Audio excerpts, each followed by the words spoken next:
Mas olha, agora vamos bater um papo aqui, né, sobre fratura. Fraturou alguma coisa? Então fica aí atento ao nosso programa de hoje. Quem aí nunca fraturou uma perna, um braço, né, a mão, bom, e até mesmo, gente, outras partes do corpo. Normalmente, né, a fratura acontece devido a quedas, pancadas, acidentes, né? E o ortopedista de hoje é o Dr. Giordano Jordão. Ele é o meu convidado. A gente vai falar um pouquinho sobre isso. Se você tiver dúvidas, pode mandar pra gente aqui sua pergunta através do nosso WhatsApp, que vai estar aparecendo aqui, tá? Então, a gente vai falar sobre tudo, tá? Então, fique à vontade, mande pelo WhatsApp áudio, mande mensagem, se você tiver com alguma dúvida, tá bom? Tudo bom, doutor? Tudo bom, doutor. Seja bem-vindo. Obrigado mais Doutora, uma vez. Né? Obrigado. Queria eu, viu? Mas é quase. Obrigado mais uma vez pelo convite, né? Estar aqui no seu programa. É uma satisfação imensa. Muito bom. Vamos falar um pouquinho o que são as fraturas ósseas. A fratura óssea é qualquer perca de contiguidade óssea devido a um trauma ou devido até a alguma doenças ósseas, né? Que são inúmeras, né? São inúmeras, né? É. Quando alguém fratura, vamos dizer, como é que faz? Cola, coloca no lugar, o que é que se faz? Não, assim, o termo colar é um termo popular. A gente chama consolidação da fratura, né? Certo. Então, para o paciente ele quebrar algum membro, fraturar algum membro, ele tem que ter algum trauma. Ou um trauma direto, que seria uma pancada, ou um trauma direto que pode quebrar alguma outra articulação à distância daquela região do trauma que ele acometeu. Existe essa de fratura incompleta? Existe. Fratura completa e fratura incompleta. Às vezes completa é quando ela perde totalmente a contiguidade do osso. Certo. E às vezes ela perde parcial. Que aí cada caso nós devemos tratar de acordo com classificações que nós temos. Muito bom, né? Vamos lá, quanto tempo, né, dura aí uma fratura, uma dor, né? Porque tem muita gente que fratura tipo o braço, e aí dura por muito tempo, né? Essa fratura às vezes não se recupera como era para se recuperar. Olha, existem as fraturas ocultas, acho que é o carro-chefe dos ortopedistas, e às vezes por jogo de interesse até dá, como qualquer classe. Né? Mas rapaz, fulano não viu a fratura, ciclano não viu. Eu já pego vários casos, inclusive de colegas da minha própria clínica, né, que a gente tem a fratura, não vê no primeiro raio-x e às vezes a gente só vê com 21 dias.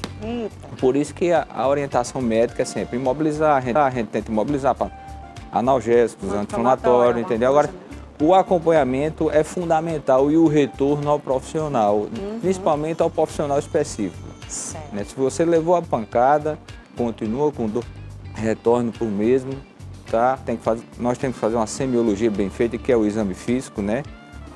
E ele retornar sempre. E quando quando nós não conseguimos ver as fraturas de imediato, aí nós solicitamos alguns exames, né? Sim. Que são a gente começa pelo exame mais simples, que é o raio-x. E depois vai ter uma escala, vai de tomografias a ressonâncias e até ciclografias ósseas. Né? Que não pode ser só a fratura, pode ser tumores, pode ser doenças ortopédicas. Qualquer outra coisa, uma coisa é traumatologia, outra coisa é ortopedia. São duas ciências que andam juntas, mas nós temos que definir bem o perfil do paciente naquela determinada situação. Tem ainda aquele negócio de usar o gesso ou não, vamos colocar só uma contenção, hoje com a tecnologia, depende do perfil do paciente. Se eu pego uma criança, talvez eu boto um gesso. Se eu pego uma criança mais comportada, maior mobilizador. Se a fratura for completa ou incompleta, né? Então, assim, cada caso tem um tratamento específico e lembrando sempre que o paciente é o fator determinante daquela situação. Nós temos que avaliar bem o comportamento dele. Eu tenho que trabalhar, eu sou Marília, eu uso salto, eu quebrei a base do quinto, o que é que eu faço, doutor? Eu não posso deixar de usar salto. Então, são questão de critérios e relações que vai determinar o tratamento, se é cirúrgico ou se é conservador, que é o não cirúrgico que a gente fala, né? Falar em cirurgia, até que ponto, né, é feita uma cirurgia? Até que ponto é feita a cirurgia? Cada caso é um caso, Marília, eu não posso dizer. E outra coisa, tem muita divergência de opinião de colegas, quando se opera e quando não se opera, tá? Primeiro a gente tem que ver o perfil do cliente, do paciente, né? Às vezes uma pessoa idosa com mais de 90 anos tem uma fratura do colo do úmero e na literatura manda... Ou leva uma queda às vezes, fratura na macia, literatura tem que operar, fraturas em 4 partes, em 3 quartos tem que operar. Então se você tiver o bom senso de conversar com a família, dizer que ela vai ficar com a sequela e a família aceitar e a própria paciência aceitar, isso é tudo conjunto. Eu acho que a medicina hoje a gente não é muito difícil, a gente tem que tratar o frator determinante, chama-se a família. Você tem que pegar a família e abraçá-la e orientá-la. Eu sou filho de ortopedista e aprendi muito com isso, entendeu? Assim, a gente não aprende só nos livros, aprende na diária, né? Minha mãe é pediatra, né? A gente aprende, então todo mundo, né? É tudo um conjunto, a gente não é... Todo mundo falando a mesma língua também. A gente não é Deus, a gente não é Deus. Então é o seguinte, somos apenas missionários dele para tentar trazer um conforto para o paciente e tentar ajudá-lo, né? É verdade. Vamos lá, quais são os tipos de fraturas mais comuns hoje em dia? Olha, a fratura mais...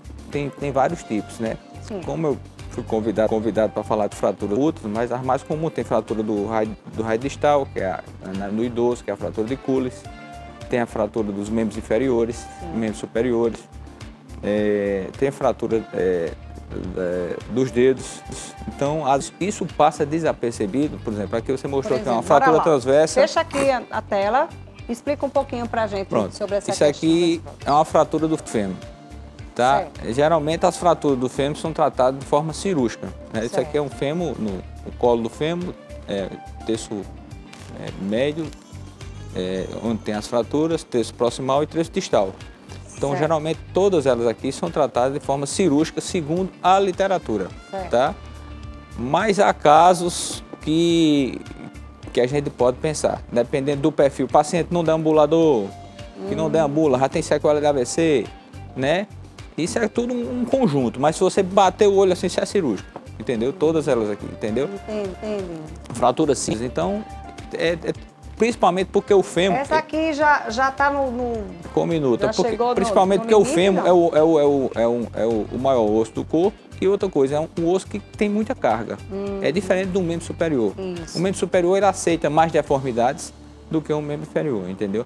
Porque isso aí vai mudar a biomecânica do paciente. O que é a biomecânica? Pode dar encurtamentos. Quando dá um encurtamento no membro, pode dar problemas na coluna lombar, na bacia, no saco. E ele vai ter dores nessas regiões. Então a gente tenta deixar o mais perfeito possível nesse tipo de fratura, né? Essa semana eu descobri que meu filho menor ele tem sinovite transitória do quadril. Né? Por que isso acontece em crianças? Sinovite é um processo... A sinovite, vou traduzir o pé dela, é a sinóvia. E a ite é a inflamação. Então é a inflamação da cápsula sinovial que envolve essa região, essa parte superior do quadril, tá? E é muito comum em criança que confunde até com as artrites sépticas, as luxações do quadril. Então tem que ser examinado de uma forma bem criteriosa com um ortopedista infantil especialista, né? A gente vai trazer um ortopedista infantil aqui para a gente falar sobre esse assunto, gente. Eu achei um assunto muito interessante, até porque eu nunca tinha ouvido falar.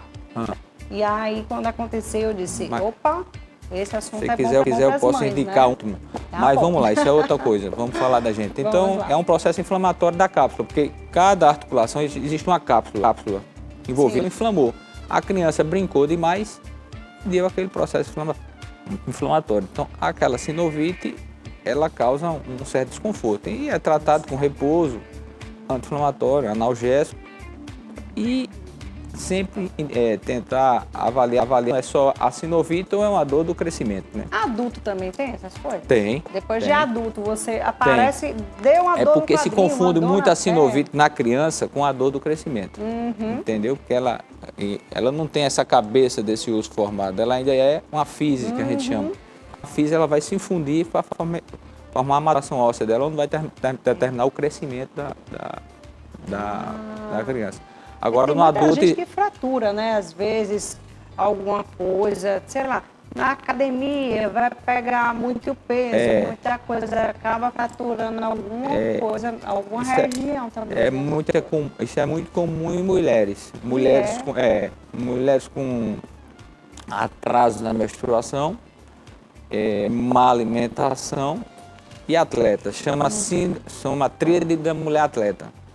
Entendeu? Ela força, é que nem um clipe de papel que você vai forçando, ela quebra, não sente, continua treinando. E a consolidação, o osso ele está sempre se consolidando. Existe um negócio, na fisiologia chama-se turnover ósseo.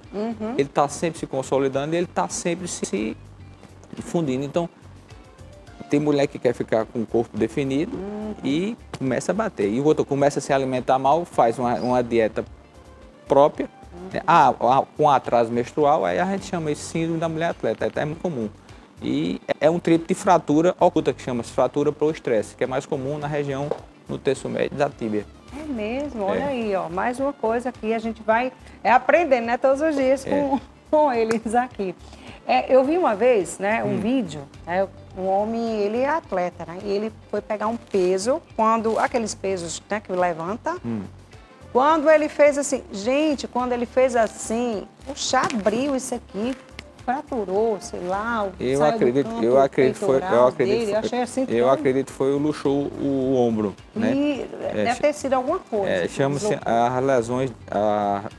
lesões de SLEP, né? Que a gente chama SLEP lesion, é a estrutura cartilaginosa que existe aqui no ombro, né? Que impede que ele perca a congruência do local de origem dele.